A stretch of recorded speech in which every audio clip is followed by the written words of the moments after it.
Chapter 11. Caught. Rasmus was awakened by the familiar cackling of hens, that monotonous cackling which he disliked so intensely. He seemed to be back at Vasterhaga again. Miss Hawk would be coming any minute to tell him he had to pull up nettles. Carefully he opened his eyes. Sure enough, there were two old hens strutting around him. They weren't white Vasterhaga leghorns, though, but an unknown speckled kind.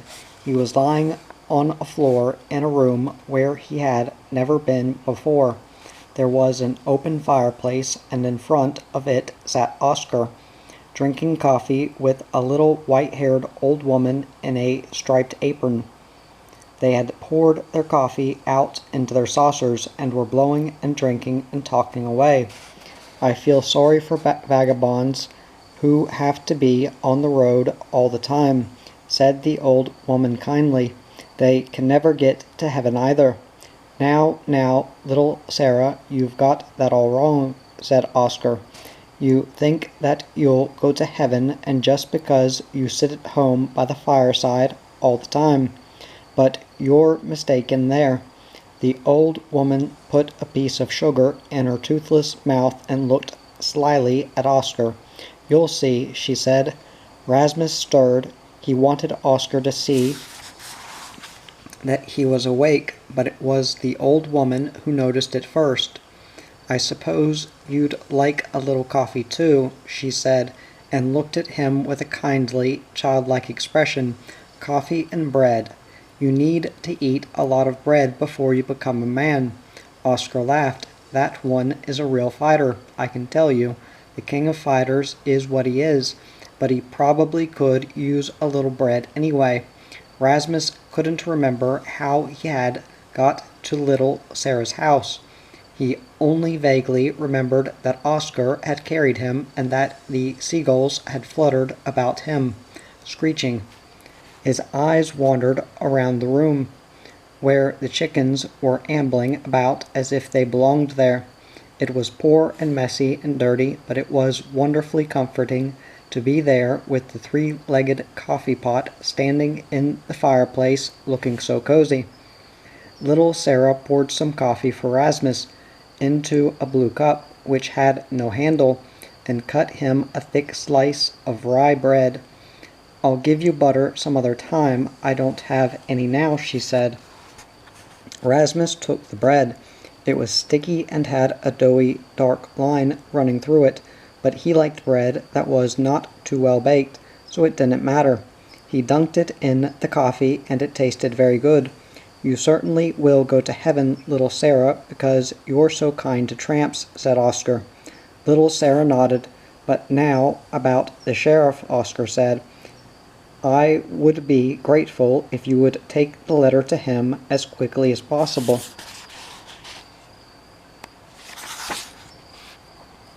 Little Sarah scratched her head, which was like a little white ball of yarn. "But I won't talk to him," she said with a worried expression. "Not a word. I'll just hand him the letter and leave, because otherwise he will give me a lecture about moving to the poorhouse." Oscar gave her shoulder a reassuring pat. "You don't have to say anything. Just give him the letter and everything will be fine. We hope at least." Little Sarah still looked worried. She was like a child afraid of some unknown danger. "I don't want to do it, but I'll do it, just the same, because the pastor says that we should be good to the poor." Oscar laughed. He didn't mind being poor. "Yes, little Sarah, you have to be good to me because I'm poor as a church mouse." Little Sarah shook her head in a worried way. "But first I have to feed the hens," she said.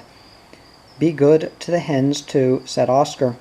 Little Sarah called the speckled hens and disappeared through the door. Oscar looked at Rasmus, who sat in his lumpy bed on the floor finishing the last of his coffee. "Coffee in bed, that's really something," said Oscar. "But look what I've concocted while you've been lying there snoring.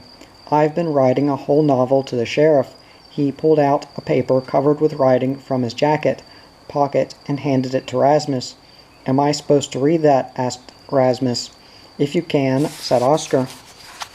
Rasmus took it and began to read. Oscar didn't write very well, worse than he did himself. "I didn't do it. I'm innocent as a bride. No, I didn't, and you have to believe me. There were 2 real skunks who did the Sando job. Their names are Liff and Leander, who live at the inn if they haven't moved in on old Miss Hedberg. They are the same ones, even though the maid lies and says it was me. But I didn't do it. I'm innocent as a bride. But I stood outside singing, 'Every forest has its spring.' Ask Miss Hedberg if she is still alive, but she probably isn't if she is going to get rid of Anestina. Otherwise, she won't live long. Miss Hedberg, I mean, because these crooks have no shame. But I've taken care of the necklace and the money too. Such a pile I've never seen before, and now read on attached paper where I've hidden the loot. You have to get it there, otherwise you'll lose it. Now little Sarah will come with this. I don't dare myself because no one believes a tramp, but I'm going out on the road to be free because I'm innocent as a bride, because I didn't do it. Yours truly, Paradise Oscar. Don't let Anestina be alone with Miss Hedberg." Rasmus folded the paper and gave it back to Oscar. "Where did you hide the money?" he asked. "In a secret place, but don't ask me where. You may be the king of fighters, but I don't want you mixed up in this mess any more than necessary. I'll tell you some other time, but I've written it on the little piece of paper which I'm putting into the letter to the sheriff. He'll tell me another time, and another time I'll also get butter with my bread," thought Rasmus. They settled down on the hill behind little Sarah's cottage to wait. Oscar didn't want to leave before he was sure that the sheriff had really got the letter, but little Sarah was certainly taking her time about it. Now she had been away 4 hours, and Oscar began to be worried. "Little old peasant women aren't much good as letter carriers," he said. "You never know what they'll do next." But Rasmus enjoyed the rest. He had slept again for a while, and they had eaten something. The sun was wonderfully warm, and there was a delicious smell of sap from the pine trees that sheltered little Sarah's cottage from the winds. Rasmus was comfortable where he was, and little Sarah's cat was stroking himself against Rasmus in such a friendly way. When he saw the cat, he remembered his dream. He had dreamed that he had a cat, a black one, like Miss Hedberg's little kitten. All his life he had longed for a pet of his own, and so had Gunnar. They had talked about it often. In the dream Rasmus had given his kitten herring and potatoes. It was probably only cats in dreams who ate such delicacies. He laughed when he thought of how cute the kitten had been. "What are you lying there laughing at?" said Oscar. "I dreamed last night I had a cat," said Rasmus. Oscar mimicked him. "I dreamed last night I had a cat. I think you're lying there making up rhymes." "Do you know what my cat ate?" Rasmus asked. "Field mice, I hope," said Oscar. "No, he only ate potatoes and fish, and he was so fat." Rasmus giggled. Oscar was quiet for a while, and then he sang, "Believe me if you wish, but potatoes and fish, it's just a little kitten's dish," cried Rasmus, elated. "Oscar, that's almost a song." "Yes, it is a song," said Oscar, and he took out his accordion. He played through the little melody which he had hummed, and while they continued to wait for little Sarah, they played and sang their song over and over again. "I dreamed last night I had a cat who ate only potatoes and fish. Believe me if you wish, but potatoes and fish, it's just a little cat's dish." How easy it was to make up songs. Rasmus decided that he was going to make up a lot about cats and dogs and maybe little lambs. Naturally, it wasn't as exciting as "I cut his throat from ear to ear," or "Have you heard the terrible happening?" But after all, blood didn't have to flow all the time. After the ghastly night with Liff and Leander, he had had his fill of terrible happenings. At last little Sarah came back, looking very pleased with herself. The sheriff wasn't at home, she said. With her simple, toothless smile, he was out arresting people. Such things can take a long time, and I couldn't wait for him. But little Sarah, you did give the letter to one of the policemen, said Oscar anxiously. Little Sarah shook her woolly head guiltily. And here we've been waiting for ages, said Oscar. What have you been doing all this time? I've been hurrying, little Sarah assured him. I only stopped by to have coffee with Flora Carlson. For 4 hours, said Oscar. We had a few things to talk about, said little Sarah with dignity. She didn't want to hear any reproaches. Give me the letter, said Oscar. Rasmus noticed that he was annoyed with little Sarah. Now little Sarah again got that guilty look. That letter, I forgot it at Flora Carlson's, she said. Was it important? She was standing beside her red currant bushes, picking off withered leaves and acting as if she were doing something necessary and just didn't have time to think about such trivial things as letters. Oscar sighed. No, little Sarah, it wasn't so important. You'll probably get to heaven anyway. Everything is fine the way it is. I wrote that letter with my heart's blood, he said to Rasmus afterward when they were on their way to Flora Carlson's to try to get it back. I can't write two such masterpieces the same day, so I hope Flora has it. Flora Carlson's cottage was already in sight along the road, but they never got that far. Two policemen suddenly appeared before them, as if they had shot out of the ground, the same two who had taken Oscar to the sheriff before. Oscar was furious, more so than Rasmus had ever seen him. The policemen were treating him as if he were the world's enemy, number one, and not a harmless vagabond. Get the gun from him, said one of them. Then they rushed at him and searched him all over. I don't have a gun, Oscar shouted. I never had one. I never even had a toy gun when I was a kid, although I cried and begged my mother for one. Then they were taken off to the sheriff's office, and one of the policemen sat down and wrote about them on a piece of paper, while the other one held on to Oscar as if he were about to run away. He didn't hold on to Rasmus, and that wasn't necessary because Rasmus was standing as close to Oscar as he could. What a nightmare this was! Never a moment's peace, but having to be afraid of robbers and sheriffs and policemen in turn. But Oscar wasn't afraid. He was livid with rage. I want to talk to the sheriff, he shouted, and banged his fist in the table in front of the policeman, who was writing. The sheriff is at a party. He won't be back at his desk until tomorrow, said the policeman who was holding him. At a party, screamed Oscar, and here I stand, innocent as a bride. We've heard all that, said the one who was writing. Bergson. The other policeman called him. You believe your own lies, but this time you'll get what you deserve, thank heaven, because people like you shouldn't be loose. Oscar groaned. He turned to the policeman who was holding him and pointed to Bergson. Can I call him a blithering idiot, or is there a law against it? You can just bet there is, said the policeman who was holding him. Calm down now and tell us your full name so that Bergson can write it down. Oscar, said Oscar, what's yours? My name is Anderson. That is none of your business. What is your last name? That's none of your business. You can call me Oscar, and there's no law against it either. Anderson laughed. He seemed a bit more good-natured than Bergson, who frowned and said, I don't like your tone. Please change it. Please go to the devil, said Oscar. Then he turned again to Anderson. Are you sure there's a law against calling Bergson an idiot? But if I meet an idiot and call him Bergson, no one can get me on that, can they?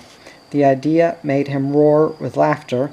Then he leaned over the table, looked Bergson straight in the eye, and said, with emphasis, Bergson, a real Bergson is what you are." Bergson got red in the face and turned to Anderson. "Put him in number 2, and then the sheriff can teach him manners tomorrow." Anderson looked at Rasmus. "What are we going to do with this one?" Then Bergson said something so horrible that Rasmus could hardly believe his ears. "This is the kid that ran away from Vastahaga," he said. "We'll have to see to it that he gets back there." A pit seemed to open in front of Rasmus, and all the world's misery came rolling over him like a big black wave. He was going back to Vasterhaga. Life was over. He had lost Oscar. They were putting Oscar in jail and sending him back to an orphanage, where he didn't want to be. He just couldn't accept that. For a moment Rasmus stood there staring at Bergson with terror-filled eyes, but there was no mercy to be expected from that quarter. He looked desperately around him for help. There must be a way out.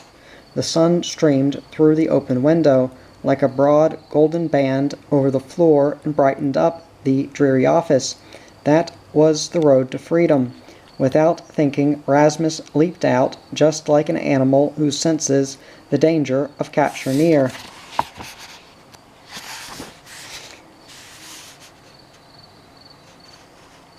They shouted after him, but he didn't stop to hear what they were saying. Like a bolt of lightning, he ran along the empty street.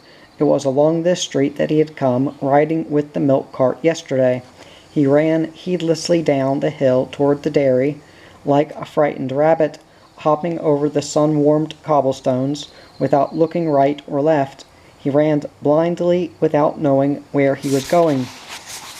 There wasn't a soul around, but at the dairy 2 people suddenly dashed out from a side street. Rasmus didn't notice them before. He had almost run right into the stomach of one of them. The person in question grabbed him roughly by the shoulders.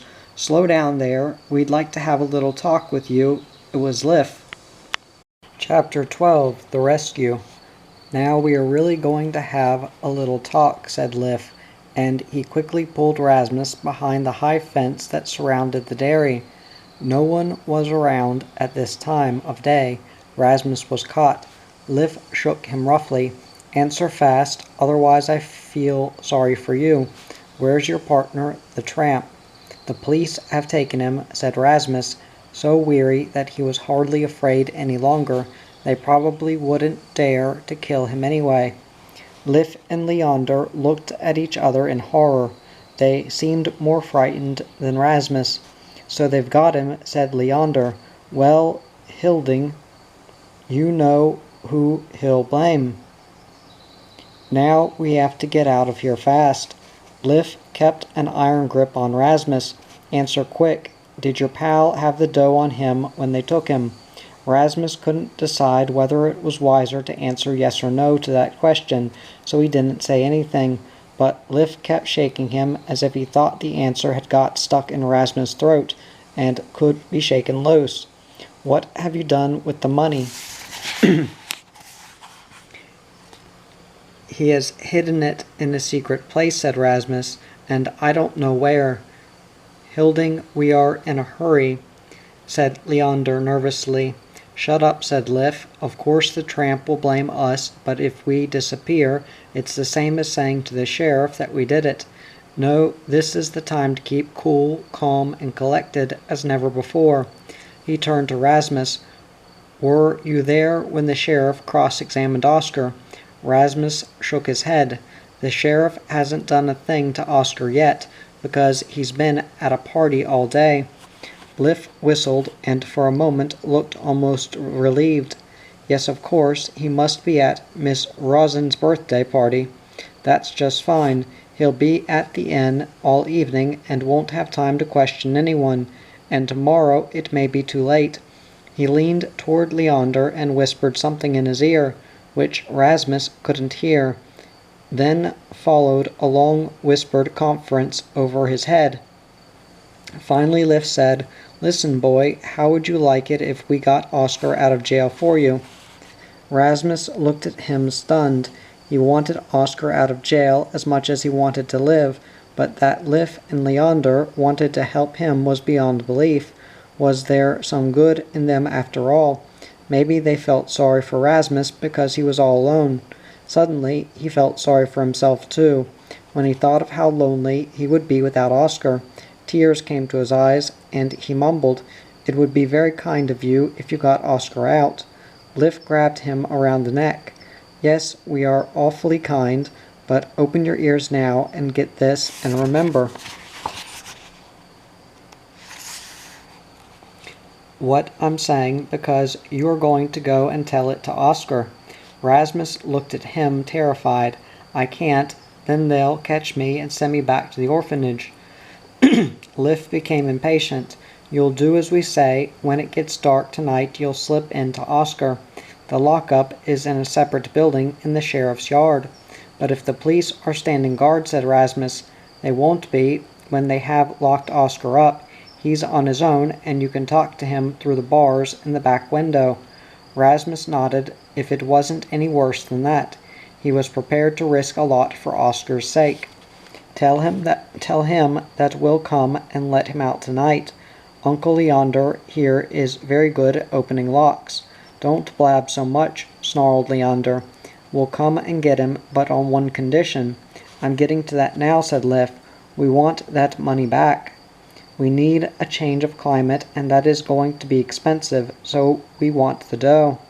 "But if Oscar doesn't want to," said Rasmus anxiously. "Well, give him the necklace," said Liv. "He can't say that we aren't being generous." These men certainly didn't know anything about Oscar. They thought they could bribe God's best friend with a necklace. They thought he had stolen the money and the necklace from them just because he wanted everything for himself. No, they didn't know anything about Oscar. "But suppose he doesn't want to anyway," said Rasmus. Liv got annoyed. "I know the man is stubborn, but he can't be that stupid. Ask him if he wants to spend years in the jug. He is the one who is getting stuck for this, not us. Tell him that. I'll make it my business to convince the sheriff. Besides, it isn't a question of what Oscar wants or doesn't want. You've stolen one gun from us, but I still have mine, and I'll bring it along tonight. Tell him that." They gave Rasmus more instructions. He was to stay behind a woodpile at the dairy until evening. He was forbidden to show his face in the village and risk being caught. He was not to let anyone know that he knew Liv or Leander or Oscar. "As soon as it gets dark, you'll go there," said Liv. "When you've done what you're supposed to, you'll come back here and wait for us. We'll come and get you at midnight tonight." "But I'm so hungry," said Rasmus. He put his hand in his pocket and took out the money Oscar had given him. "Can't I go and buy some buns for this?" "No, you can't," said Liv. "Give it to me." He grabbed the coins, and he and Leander disappeared. Rasmus sat down behind the woodpile, terribly shaken. They were the lowest of thieves, and were going from bad to worse, the way they just kept on stealing. The Sandeau robbery was ugly, and stealing Miss Hedberg's necklace was still uglier. But to take his money, that was the meanest crime of all. But he had misjudged Liv. After 5 minutes he came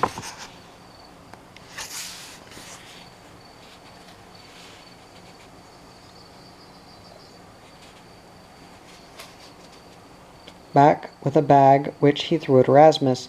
"Here," he said, "eat and stay behind the woodpile. Don't you dare move before the time comes." Then he disappeared. Rasmus watched him for a long time. Crooks certainly were strange. One minute they chased you like a wild animal, and the next they came with buns. Hungrily he opened the bag and peered into it. There were 5 cinnamon buns and 2 cents apiece. That made 10 cents, but there were also a lot of little sugar cakes and gingerbread cookies that Liv must have bought with his own money. For a moment Rasmus almost felt as if he liked Liv. At least he didn't need to starve to death in his prison. This little tight spot between the woodpile and the fence was a long, narrow prison walk to Rasmus, although it was open at both ends. A jail ought to be locked so that the prisoners couldn't get out. If he was going to sit in jail, he might as well do it properly. He took wood from the woodpile and barricaded both entrances. Then he made believe that he was a prisoner in the Alvesborg fortress, just like the man in Oscar's song. "Here behind the bars I languish," sighed the prisoner in anguish. But jail wasn't as bad as people seemed to think. As a matter of fact, Rasmus was quite contented. There was a small knot-hole in the fence, and he peeked out through it to see if any flower-bedecked gondolas would come gliding along, but all he saw was the empty cobblestone street. As he walked around the woodpile, he suddenly heard little faint cheepings, and when he investigated, he found a bird's nest between two logs. "Oh," said Rasmus, "oh." In the nest were 3 adorable baby birds chirping. They were little miracles, and he stood for a long time looking at them, filled with wonder. He was the happiest of all prisoners, but suddenly he remembered that he was hungry. He sat down on the ground below the nest and opened the bag. He was also thirsty, if he had only had something to drink too. There must be people who look out for the welfare of fortress prisoners. A pitcher of milk was standing on the gate-post at the entry to the dairy. A careless maid had probably come to buy milk and forgotten it there. For a while Rasmus tried to reason with himself. How thirsty did you have to be before you could take a little of someone else's milk? In this heat it would only stand there and spoil anyway. He didn't think that the owner of the milk would mind if he rescued a bit of it before it curdled. Cinnamon buns and milk tasted good. Sugar cakes and milk tasted good. And gingerbread cookies and milk tasted good. He was having a wonderful time behind the wood pile. He poured milk into the lid of the pitcher and dunked the buns in it, and sometimes he would put his mouth to the edge of it and drink. He didn't take more milk than necessary to wash the food down. His conscience hurt him when he drank, but at the same time he felt that since he was imprisoned here against his will by 2 dangerous hoodlums, it was more or less the duty of society to supply him with milk. He soaked some crumbs in milk and offered them to the fledglings on his index finger. They pecked at his finger with their tiny beaks, and it felt so funny. He was a prisoner pinning away behind prison bars, and they were his only friends, the little fledglings. The rest of the world had long since forgotten him, but the little birds cheered him up with their chirping. They would share his imprisonment until death. He cried a little when he thought about it. Then he wasn't a fortress prisoner any more, but Rasmus, and then he cried still more and longed for Oscar. Later that evening, when he stood outside the lockup and heard Oscar's familiar voice behind the bars, he was absolutely wild with grief and sobbed and whispered in the dark, "Oscar, you have to let them get you out. I have nobody but you." "I know," said Oscar, "but you must understand that I can't go in league with robbers. Can't you see that?" Rasmus only cried and sobbed harder. "Yes, but we can go on the road afterward. I haven't anyone but you, Oscar." "No, I guess you haven't," said Oscar, "and that blasted sheriff is at a party, but now I'm going to get hold of him if I have to tear this place apart." He started to bellow at the top of his lungs. "Come here, all Bergsons and idiots, and listen to me. Come here before I tear this place to bits. I want to talk to the sheriff." Rasmus was terrified when Oscar began to shout, and he started to look for a place to hide. Between the lockup and the sheriff's garden there was a little bridge which served as a shortcut between the sheriff's yellow house and his office. Rasmus crept down under it and sat there listening to Oscar's roars from the lockup. "I told you to get me the sheriff. Can't you hear me?"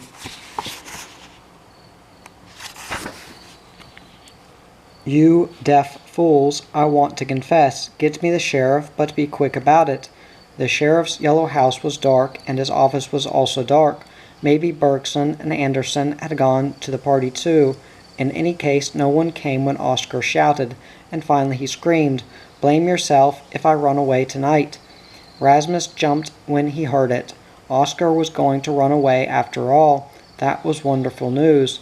It was all the same to Rasmus what happened to the money and the necklace as long as he and Oscar could be free on the road again. 2 hours later they were on their way, but behind them, like two black shadows, were Liv and Leander. Liv had been right when he said that Leander was good at opening locks. It hadn't taken him more than a quarter of an hour to get Oscar out. During this time, Liv had been standing guard. Rasmus had also been standing guard, with Liv's hard hand around his neck. There had been no policeman and no sheriff in sight. "The police have only themselves to blame," muttered Oscar, when they were slipping out of the village under cover of darkness. Everyone was peacefully sleeping, as if there were no such things as robbers in the world. But the inn was far from quiet. They could hear the accordion music from there as they stole along the quiet street, down towards the town gate. They were on their way to little Sarah's cottage. "Where did you hide the money, Oscar?" Rasmus whispered. "You'll soon find out," said Oscar grimly. They came to little Sarah's cottage, which lay hidden behind currant bushes and an old apple tree. Little Sarah was probably sound asleep, little realizing what a strange company was just now moving stealthily through her gate, past her cottage, up over the hill, and into the forest beyond. After they had walked a short distance, they came to a huge stone pile. No one knew what it was or how it had got there. If it was an ancient relic, it certainly didn't look like one. It was a huge pile of stones and nothing more. When he came up to the pile, Oscar stopped. He turned around and glared at Liv and Leander. "So you're still there, my little Sunday school boys. I was afraid I might have lost you on the way." "You shouldn't worry about such things," said Liv. "You won't lose us so easily." He was pointing the gun at Oscar, who winced when he saw it. "Don't fire that thing. I don't like the noise." "Not if you get that dough out in a hurry," said Liv calmly. "Oh, dear me," said Oscar. "Where did I put it?" He pushed his cap back on his head and scratched his neck. "It was somewhere around here," he said, with a broad gesture, which included the whole stone pile. "We don't intend to play hunting for treasure, if that's what you think," said Liv. Leander was so nervous he was shaking. "Get it out, and fast. We're in a hurry. Can't you get that through your head, you big ox?"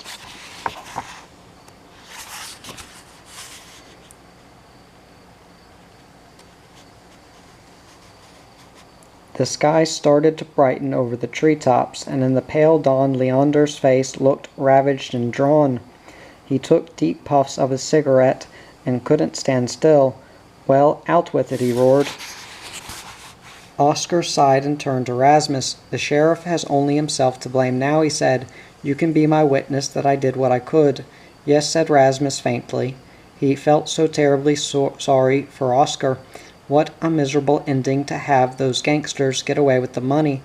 The only consolation was that Oscar was to get the necklace, and that they were going on the road again when all this terrible business was over. If Miss Hedberg didn't get well again, her daughter in America would still get her mother's beautiful emerald necklace. That was at least something to be pleased about.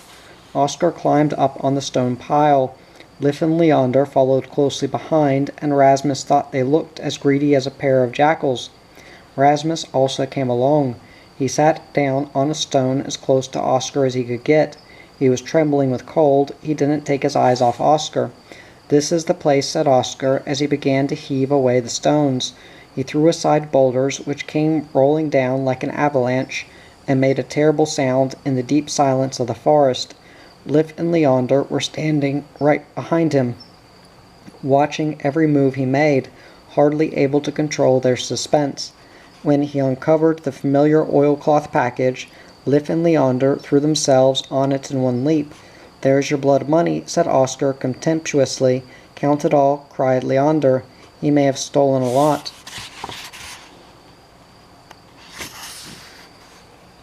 "You filthy scum," said Oscar, and spat. Liv gave Leander the pistol and started counting. He sat in the stone pile counting bills until Rasmus became dizzy. The necklace was lying there too, and Liv put it in his pocket. "Don't worry about the necklace," said Oscar. "I'll take care of that as we agreed." "I've changed my mind. I don't think you deserve an emerald necklace." But Leander started to shout. "Give him the necklace, you idiot. Don't you understand? That is the only way of shutting him up. To make him a partner, give it to him." "Partner," said Oscar with disgust. "I don't intend to become a partner of thieves and bandits, but I'm going to have that necklace to give back to Miss Hedberg. Will you get that through your heads, you crooks?" Liv and Leander looked at each other, and suddenly there was an ominous silence. "Did you hear what he said?" asked Liv.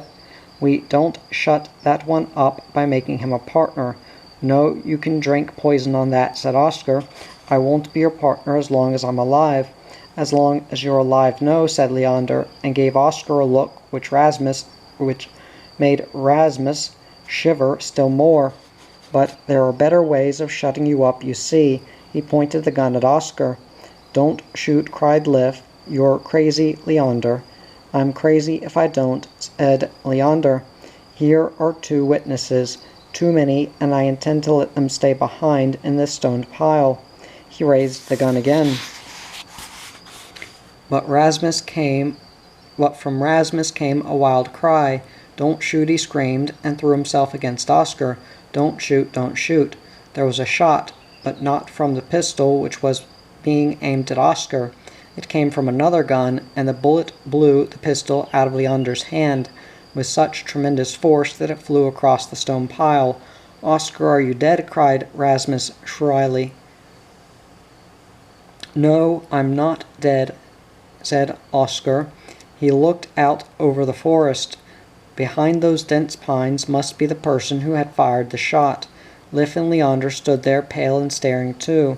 They got still paler when they saw 2 policemen coming toward them from behind the trees, with guns in their hands, running and jumping over the stones.